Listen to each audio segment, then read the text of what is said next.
এতদিন বিভিন্ন দুর্নীতি ইস্যুতে তৃণমূল পরিচালিত কলকাতা পুরসভার বিরুদ্ধে তীব্র আক্রমণ শানিয়েছে বিরোধীরা, কিন্তু এবার নিজের দলের হাতে থাকা পুর বোর্ডের বিরুদ্ধে তোপ দাগলেন খোদ মুখ্যমন্ত্রী মমতা বন্দ্যোপাধ্যায়। শনিবার টাউন হলে একটি অনুষ্ঠানে পুর কমিশনারের উপস্থিতিতেই মুখ্যমন্ত্রী সরাসরি অভিযোগ করেন অনেক ক্ষেত্রেই মোটা টাকার বিনিময়ে ট্রেড লাইসেন্স দিয়ে দেওয়া হচ্ছে, অথচ তোয়াক্কা করা হচ্ছে না অগ্নি সুরক্ষা ব্যবস্থা পর্যন্ত। সব কর্পোরেশন, আমি সব কাউন্সিলরদের কথা বলছি, কোথাও কোথাও এগুলো হয়। আগুন দেখার দরকার নেই, সিঁড়ি দেখার দরকার নেই, জাস্ট পারমিশন দিয়ে দিল, টাকা দেখলেই হয়ে গেল। মানুষের জীবন নিয়ে কিন্তু ছিনিমিনি খেলা যাবে না। যা হয়নি হয়নি, যা করতে হবে সেটা করতে হবে। কেউ ভুল করেছে বলে আমিও ভুল করব না, এটা মাথায় রেখে কাজ করতে হবে।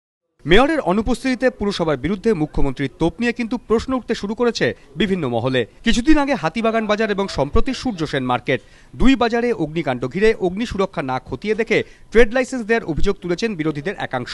কিছুদিন আগে ত্রিফলা অস্ত্রে পুর বোর্ডকে বারবার বিদ্ধ করেছে বিরোধীরা, তখন অবশ্য মেয়রের পাশে দাঁড়িয়েছেন স্বয়ং মুখ্যমন্ত্রী। তারপর এবার ট্রেড লাইসেন্স বিতর্ক। রাজনৈতিক পর্যবেক্ষকদের মতে নিজের দলের হাতে থাকা পুর বোর্ডের বিরুদ্ধে বারবার অভিযোগ মুখ্যমন্ত্রীকে খুব একটা স্বস্তি দেয়নি। তাই কি এবার কড়া হুঁশিয়ারির পথে হাঁটলেন তিনি? দীপক ঘোষ, এবিপি আনন্দ, কলকাতা।